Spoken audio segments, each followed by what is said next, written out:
Welcome, everyone, to episode 74 of the Thundercraps podcast, where we forge through the shitstorm that was WCW Thunder. When I'm in town, someone is going down. Your host, Josh Kaiser.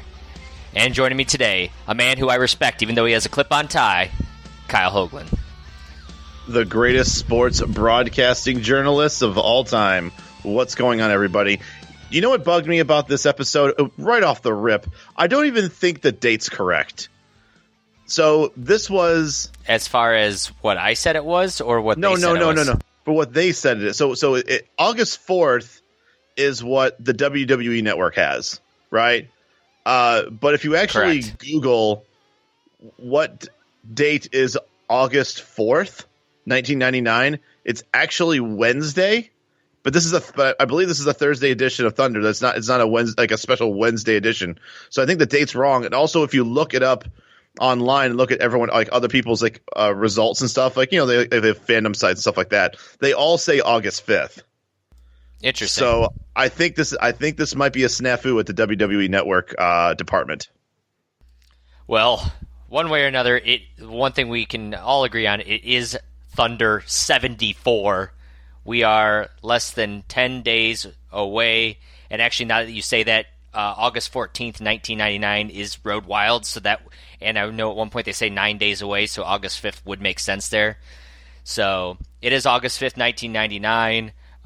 This episode's going to be a week late. I apologize. That one is a lot on me. It's been a busy week, and I'm actually going in for some outpatient surgery here. By the time you guys listen to this, I'll be laid up for a period of time, so there's a lot going on, but hopefully the one thing that we can keep rolling through is the Thunder in the summer of 99, Kyle.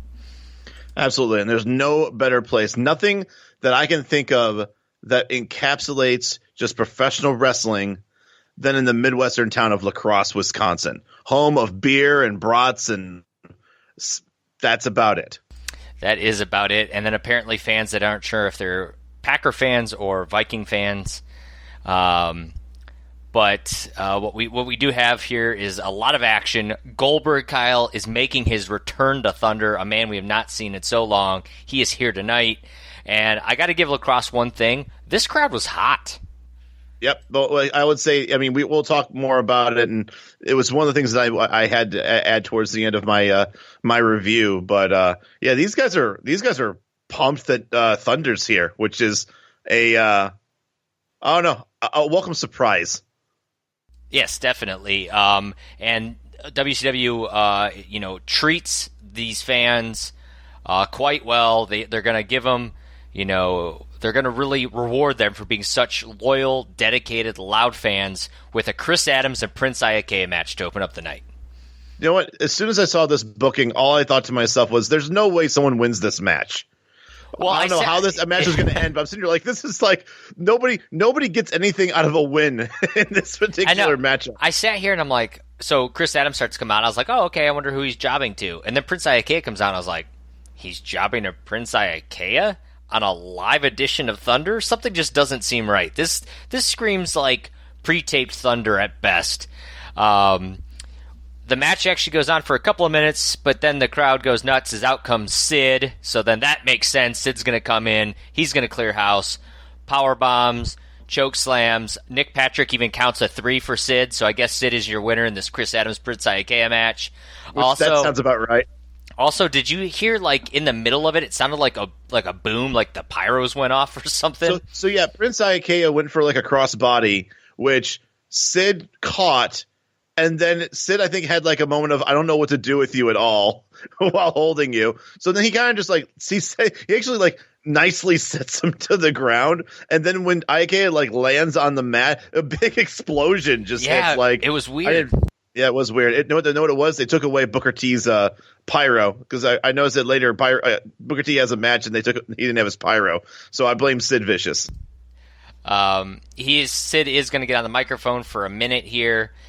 He said, Goldberg chants are loud here in lacrosse, and he's going to say you can chant for Sting or Goldberg or Hogan, all the typical faces here, but says he is going to be the Millennium Man. So we've got Sid and this moniker of the Millennium Man now. So one thing I wanted to make sure that everyone kind of understands. So the date obviously is August 5th, 1999. And Sid is all of a sudden calling himself the Millennium Man, which I thought was very interesting. And it made me want to go and Google, when does Chris Jericho make his debut in WWF? Obviously, he calls himself the man of the new millennium and obviously Y2J and all that stuff. Chris Jericho debuts on the very next Nitro. I'm sorry, very next Raw. That is interesting. So that's why I was like, I'm sorry, but there's enough vindictive shit that these companies do to each other that I guarantee you someone found out what Jericho's shtick was kind of going to be at the start, or that he was the Y2, the millennium the countdown to the new millennium thing. Like, I think a lot of people already kind of knew in the rumor mill that was going to be Jericho. So obviously, if on the internet that's kind of what the rumor is, I would assume people in WCW are prevalent to the same information. So I'm not saying, and I'm not trying to admit that they decided to be like, hey, let's I don't know. I wouldn't say rain on the parade, but like, I guess kind of soften the blow by, doing this like Millennium Man thing with Sid Vicious a week or less than a week before Jericho gets unveiled. Or you know what? Maybe they didn't know that, but they knew the countdown was going to be that somebody was debuting on Raw, regardless of who it was going to be. And it had to have been at least a decent enough debut if they're going to waste all this time in production with this countdown clock. So there's a part of me that just almost feels like what a vindictive thing to do, to be like, okay, well, on Raw it looks like, or in WWF it looks like this Millennium Clock is going to be done on this particular Raw. So let's go ahead and like create this Millennium Man shtick with Sid just a week, and also that Thunder before Raw. And to me, it could be a coincidence, but there's a huge part of me that thinks that's it's hard for me to believe that in August of 1999, 5 days or whatever it is before Jericho makes his debut, that they decided to introduce this Millennium Man shtick. Oh yeah, no, I think you're definitely onto something there. After this, though, we get a big storyline here: American Males Reunion. Kyle, Scotty Riggs, and Buff Bagwell. And that's the storyline they're trying to push during this match. Is that, of course, Buff Bagwell went and joined the NWO and his career skyrocketed. Scotty Riggs went to the Flock, and where his career is gone. Buff's going to get on the microphone and says, the American Males are done, and so are you. And Buff's going to show Scotty that he is Buff and that you are not the stuff. So he's really mixing things up this week. As you can imagine, Riggs is going to use his drop kicks. Larry Zbyszko is going to do mirror rhymes throughout the entire match. I think he does at least 3 different ones. Ultimately, as you can imagine, Buff's going to win this match. They're going to go to the top rope. Riggs is going to try a superplex. Buff's going to knock him back down into the ring. Blockbuster. That leads to the 3 count. I gave the match 2.5 stars. I really thought it was a solid match. I think Scotty Riggs is perfect as a enhancement talent. I think he does well in the ring, but he's never going to go any more further in his career than that. Oh yeah, I agree, and I actually thought this would be interesting, and I thought there would be more. I thought they were going to hit hard more about the fact that these guys used to be tag partners, tag champions, and it was literally just like a 20-second thing that Buff Bagwell just said, and that was basically it. I gave it 2.5 stars. Technically, not a bad match at all. And sadly, I halfway enjoyed Larry's rhyming, because I don't know, like, it's stupid, but it's always, I think I mentioned something like last time we talked where the first time it was done, it was stupid.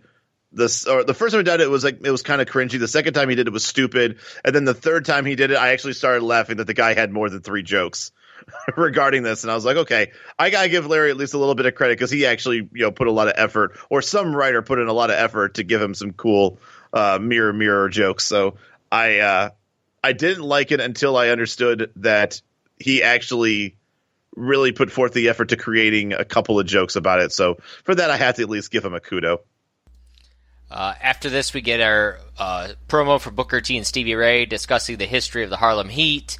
to their singles runs as one was hurt and then the other was hurt, and now that they're reforming, they're going for those tag titles at Road Wild. Yeah, whoever did the Hogan Nash promo from last week, he got paid to make this one as well. Yes, he did. We then have our next match of the night, Kidman and Eddie Guerrero, which was pretty stoked to see these two here in a match. As you can imagine, in a match that I care about, we're going to cut to commercial break pretty quickly into the match. We come back and we get the Gory Special, and then turned into the Gory Special 2000. So as you can tell here in mid-99, we're getting to that new Y2K and all the new Millennium comments in 2000s, and all those references are going to be really prevalent as we continue to go forward. The lacrosse crowd chanting "Eddie sucks" loud here. However, both men are going to head to the outside. This is going to bring out El Vampiro. Is the L back again? I think it is. Yeah, they were calling. Okay. At least that's what they were referring to him. So who knows? The ref's going to be distracted with Kidman. This lets Vampiro get into the ring. He's going to Vampiro spike Eddie, continue to beat him down while the ref is distracted. He then tells Kidman to finish off Guerrero. Kidman seems a little sketched out. He's going to go to the top rope like he's going to do the shooting star press, but instead he jumps to the outside, hits Vampiro. He's going to throw him into the ring. Kidman and Guerrero are going to beat down on Vampiro. The match is thrown out. Rey Mysterio comes in. It's a three-man beatdown. Guerrero's going to hit the frog splash as all three men take out Vampiro and kind of get their revenge as Vampiro and ICP have teamed up against Eddie this past Monday on Nitro.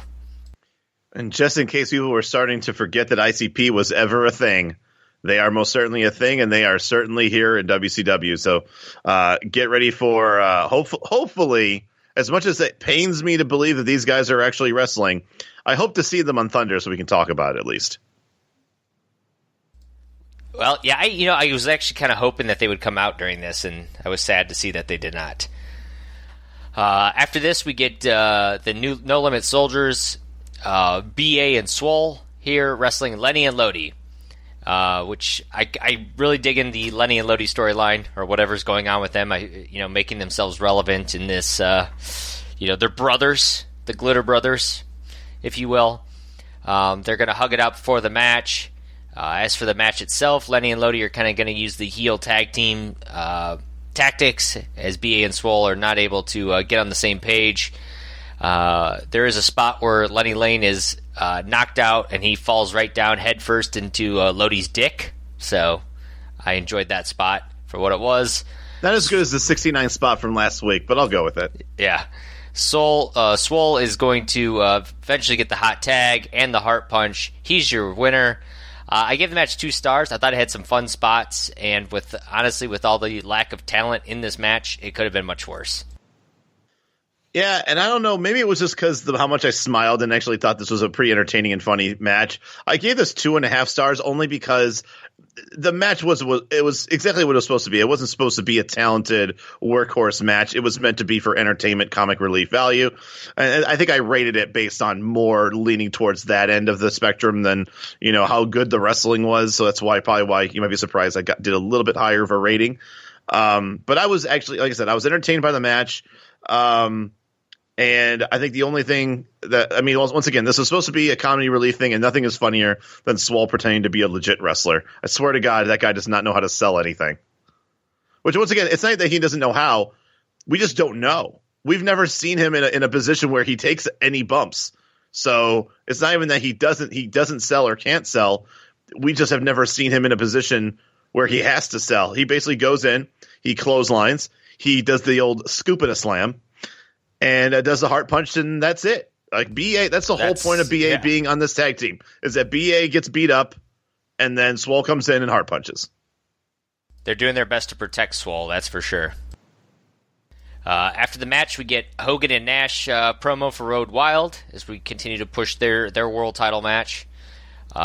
We then have Bam Bam and Booker T in a match here, and we find out that Scott Hudson is in the hospital after a beatdown by Rick Steiner this past week on Nitro, so get better soon, Scott. Booker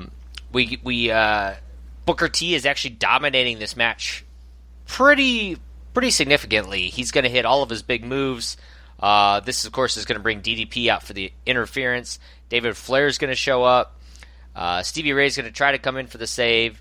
Ultimately, the Triad's going to beat down both Booker T and Stevie Ray and spray paint the Triad symbol on their backs. And David Flair is going to do his best Ric Flair impression in the ring, which I got to admit was probably the most charismatic David Flair has looked in this entire run so far. And all he's doing is doing his best ripoff of his dad. I didn't rate the match. I think you did, Kyle, but there's a lot to talk about here. I agree. I did rate it, but and I do agree that this was not even a recognizable David Flair. Like this actually looked like this guy looked like a chicken shit manager, which I'm okay with. I was okay with if David Flair wasn't ever a wrestler and he just kind of acted like if he was like, kind of the lackeys of the Triad. I was actually okay with it. I had no problem with it. The match overall, I thought it was meh. It was fine. The real issue I have with it is just the obvious tone that the match was setting, which was that in the end, I just don't think that the wrestlers themselves care. And I know that sounds like, I don't know, like I'm indicting them on something, but like matches like this one are like the most frustrating to sit through because it's two good wrestlers, but you can tell that it's clear that they just want to get out there and get on with the angle instead of like putting on like a big match, if that makes any sense. Like it's kind of like they know that ultimately the story and the feud is bigger than the match that they're having right now on Thunder. So it's kind of like, hey, let's do some of the spots or the bigger spots that everyone's going to pop to. But other than that, we're not going to make this into, any kind of workers match, which, like I said, both of these guys are definitely capable of doing. Because the Harlem Heat versus the Triad, they're going to be wrestling at Sturgis for the tag titles, and that's good enough on its own. But matches like these aren't going to make me want to see the blow off, and I think that's the problem that I'm having. Is that I would like to see more action and more intrigue in the ring, but you can just tell that they're just going through like a very lazy motion just to get out of the match and just move forward with the story. Yeah, no, I don't disagree with that. There's definitely you see this match and you're just waiting for, all right, when's the interference going to happen? And it just, I don't know, it does take away from the match. Right, and that's the thing. Like I'm okay with DQs. I'm not a big fan of like us sitting at home and waiting for the DQ to happen. That's right. That's not as fun. Gonna find out just who the Hummer driver actually was, or it's never mentioned again, and there's nobody actually at Sturgis. Yeah, it's very interesting. They're pumping you again. They're bringing the Hummer story back up. We got Macho Man brushing off his pubes, and we got Mean Gene talking the NFL. So this is pretty much the highlight of the show. I think was this interview. No, I mean, if you let Macho Man have 5 minutes on TV, it's going to be classic television, classic wrestling television, and this definitely delivered. After this, we're going to get DDP wrestling Chris Benoit. We do get a replay before the match. It's Benoit and DDP wrestling on Nitro, where Benoit actually is going to beat DDP despite Triad interference. So the Triad's going to come out, and by that, it's only DDP and Bam Bam. Apparently, Kanyon just bought $1 billion house, so they do a little tribute to Kanyon by saying Kanyon things. Then they say your mama's so dumb jokes. So apparently, this is their shtick here in the summer of '99. But Benoit's not going to take to those mom jokes. He's going to come out, drop kick Bam Bam. That's going to begin the match.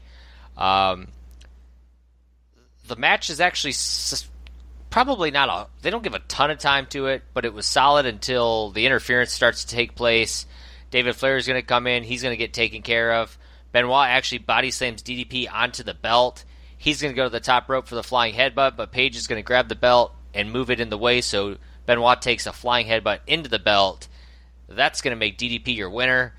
I gave the match 2.5 stars. I actually really liked that finish. I thought it was kind of creative, and we shit on WCW so often for terrible finishes. I thought this was a good one.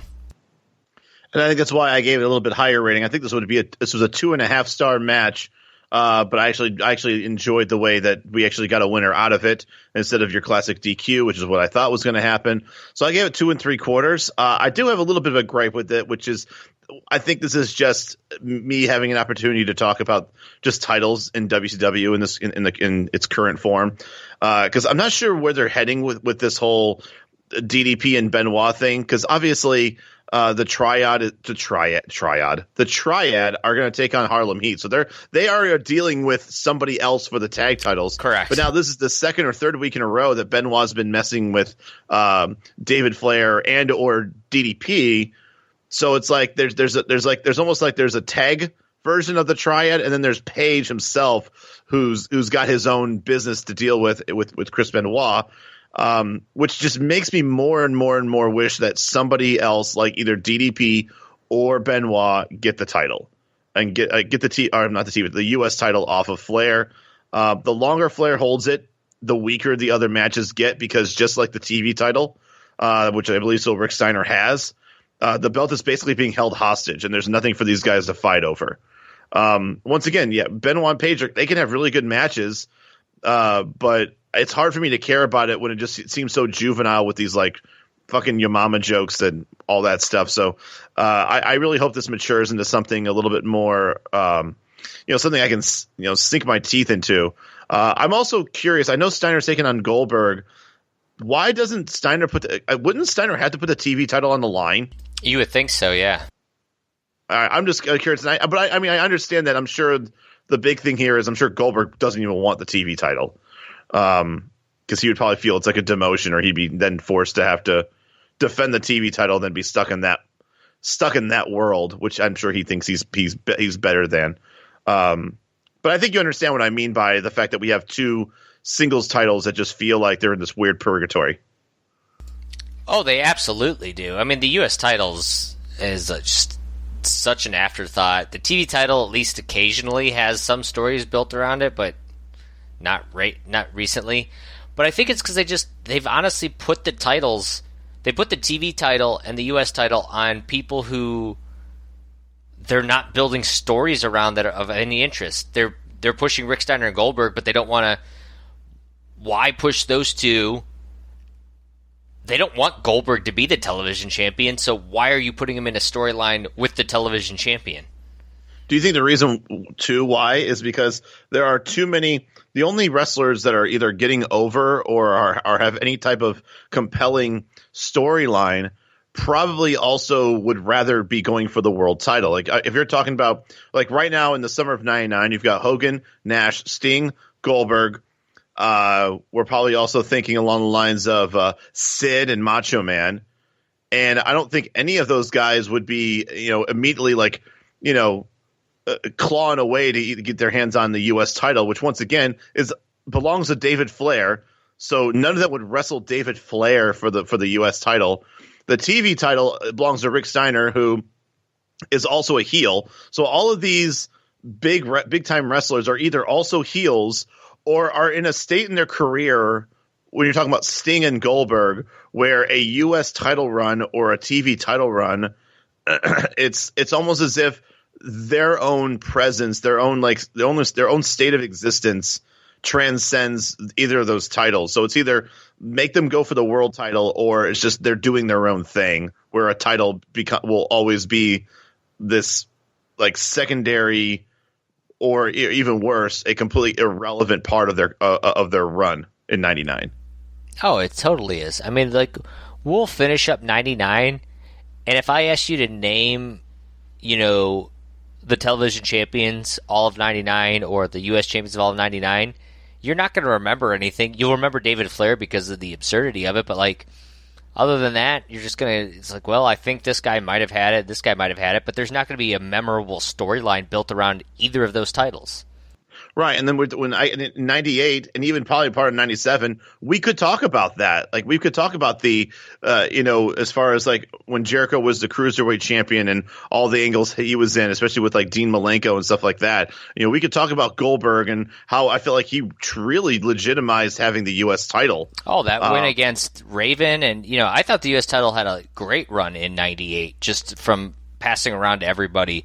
Yeah, I think it went from DDP to Raven to Goldberg in '98. Yeah, yeah, there was a lot there. And then the television title, that you had the best of 7, and Fit Finlay was involved, and Benoit and Booker T. Like there was some good people and good matches that were built around these titles. And this year, it's just they're afterthoughts. Yeah, I agree. And hell, even half the time, the world. I mean, once again, I understand too that we aren't watching Nitro on purpose, but man, it really seems like just being the champion in general. I mean, I'm obviously the world title still means something. I know that's still there, but is it though? It just seems like no matter what, like the prestige of being the world champ is just feeling more watered down. And I'm not just talking about the world title. Is it because of the finger poke of doom? Has it seemed watered down since that moment? I think when that happened, it just felt like they almost shattered this like wall of legitimacy where I actually really do agree, because I think ever since that happened, the only legit champion we kind of had was DDP, because he actually won a fatal 4-way to get the title, because everything else just felt like, okay, so it was handed off to Hogan, and then you had that weird Flair Hogan feud, which kind of screwed up with that cage match and all that stuff. So that still felt weird. Also, just Flair has always been like a transitional champion, especially in the late 90s, where he kind of took the title because he's always going to be the reliable person to create a good story for being the champion no matter what. So it's fine to put it on him. And also because Hogan was going to have surgery pretty soon, so I think they had to take the title off him anyways. But the whole thing with Macho Man getting the title, or I'm sorry, DDP getting the title, followed by immediately Nash getting the title at the very next pay-per-view, followed by Nash, I think it was 2 pay-per-views later. I think if I remember correctly, Savage fought Nash twice, like one pay-per-view after the other, and he won it the second time. Then loses to Hogan immediately thanks to Nash. It just to me, it just seems like there's nobody right now, or at least in 1999, that has held the title where I feel like that's the guy. This is the main eventer that everybody is going after to get the title. Like the last person we've had for that was Goldberg, where it legitimately was him versus everybody, and everybody wants to be that guy that gets that first win. And I think because we went on such a high with that run, that these other ones just feel so diluted. And yeah, I guess you could root it from the finger poke of doom. Yeah, it's kind of crazy, but I really think there's a lot to be said there, and I know people kind of cliche point to that, but I think there's a lot of fallout that came from that, not just for that, but everything that's taken place since then. It kind of burst bubbles for a lot of people that kind of immerse themselves in wrestling. And I know that some people can be like, oh, we know it's fake and we know that it's scripted content, but the moment when something like that happens, I think the problem that we have now is it's hard to get into another Hogan Nash storyline because of their history, and also knowing that like it could just happen again, and who knows how legitimate this match is even going to really truly be. And so it's hard to get hyped about a match when we still have that like weird taste in our mouths from the last time they fought. Oh yeah, definitely. That said, we after this we do move to our main event. Goldberg's here, Kyle. He is here, and he is wrestling Rocco Rock. It could have been Al Green. So I guess I'll let it go. I just was like not expecting this at all. There was something wrong with the pyro too, because there was no main event pyro for this. Like there was just I don't think Goldberg had his usual pyro. Like everything about this show just felt like the pyro guy got fired. But yeah, like you would think, put anybody in this match. I don't care. I understand that Goldberg is going to squash somebody, and maybe that's just happens to fall on Rocco Rock's shoulders. But if you're going to give me a main event with Goldberg, and I understand the formula is going to work okay, and we'll talk about the match. But yeah, as far as the initial response of it's Rocco Rock, there's that small part of me that's like, this shouldn't be. I don't care if it's Goldberg. This is not a main event. even if Goldberg's on the show. Give me Bam Bam and Booker T, or give me Benoit and DDP. I would take either of those over this as the main event. Hands down. As this match is pretty much as predictable as it can be, Johnny Grunt, Jan Rocco Rock try to double team Goldberg. It's to no avail. There's going to be a double spear into a table in the corner of the ring. Jackhammer, 3 count. I gave it a star and 3/4, or what I like to call a typical Goldberg match. You, however, Kyle, gave it a slightly higher than a typical Goldberg match rating. Because it wasn't a typical Goldberg match. Now, were all the typical Goldberg match things in this typical Goldberg match? Absolutely. But you know what was also in there? Chairs and tables. And for that, Goldberg he's blossoming. He's branching out, and he's embracing the hardcore elements. There was a double spear into a table, so there was a nice big spot. And obviously, we've talked about this before. The crowd is eating the ever-living shit out of this. And because of that, 2 stars. And that is how Thunder is going to end, Kyle. So what did you think about Thunder 74, August 5th, 1999? I am going to forget everything that happened on this show. For better or for worse. Kim and Eddie were a fun match to watch, even though it didn't end. Or there's a lot of thrown out matches. Like the card itself looked exciting. Like I was like, okay, some of this stuff's either going to be entertaining or honestly on paper looks like it could be pretty good. Unfortunately, I think a lot of the matches that I thought were going to be pretty good were thrown out. Like I said, the one that didn't get thrown out as far as DDP and Benoit, I liked the way the match ended. Even though it wasn't particularly clean, but I did like the story it was telling, so I was okay with that. It did suck, though, that DDP and Benoit only got 4 minutes. And I really hope that it matures into something else. The crowd itself really seemed like they were just happy that wrestling was in their town, because no matter if the matches were good or bad, the crowd was having fun in every match. They had chants for everybody. They had chants for every match. It just seemed like everybody was just getting into the spirit of it. So I have to give credit for the show that it didn't feel like a lot of people with free tickets got in. I think people actually paid to attend. There were a lot of signs, even though we don't really do signs of the signs of the episode like we used to. But there were a couple of good ones, but I think most of them was like Tori loves Goldberg or things like that, where it's like, whatever, those aren't funny. I will say this though. Until Swole knows how to sell anything, get him off television.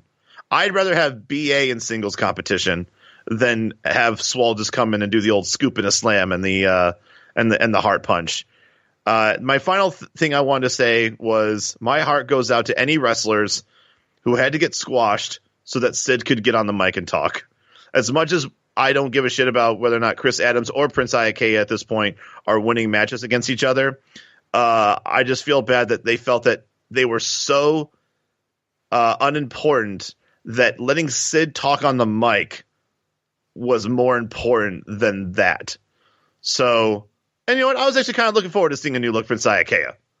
I mean, I know it's not there yet. Were you really? Look, but no, but I know that he changes a little bit more.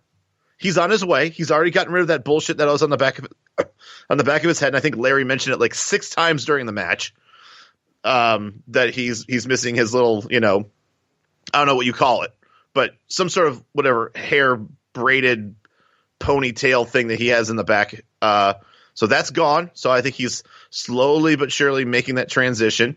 I did like that Prince Iaukea was being very obvious that he's a heel. As I called him the snarling Prince Iaukea, because he just had this like look as if like he constantly was smelling someone else's farts. Because he doesn't know, once again, he doesn't know how to charismatically be anything, so he has to like pretend to be a bad guy. He's a wrestler acting as a bad guy. So, which is obvious if you don't know what you're doing. But like I said, overall, as far as this show is concerned, there's not much to remember. I'm gonna have a hard time thinking that there's anything from this outside of the Macho Man Mean Gene shtick that I can say I would talk about, after the show's over. Yeah, I think you could have stopped after the first 5 words or so that you said was, I will never remember anything from this Thunder, and I think that pretty much sums it up. I think there were some matches that were okay. I think some matches that were on paper that could have been better. But I think ultimately that main event match, that Goldberg versus, Rocco Rock, it just... if there was any excitement I had for this show, because I really did like the ending of that Benoit DDP match. I thought that was creative for Thunder, and I think had that been the main event, I may have come out of this thinking, it was that was a better than okay Thunder, and now I'm like, was it? I don't think it was. So it's just, it is what it is. It's like someone delivers you a pizza that's like, it might not be your favorite pizza toppings, but it's still a pizza that you're going to enjoy. But then before you're about to like dig into it, somebody just throws like fucking chocolate syrup on top of it. You're like, what the fuck was that? Like this pizza was fine before you did that. And now all I'm going to remember is the chocolate syrup on a pizza. And that's literally what Rocco Rock versus Goldberg is. It's chocolate syrup on a pizza. Well, there you have it. We'll leave it at that. Hopefully our podcast is not chocolate syrup on pizza, but if it is, let us know what you think. Subscribe, tell your friends, tell them we are basically 75 episodes into Thunder.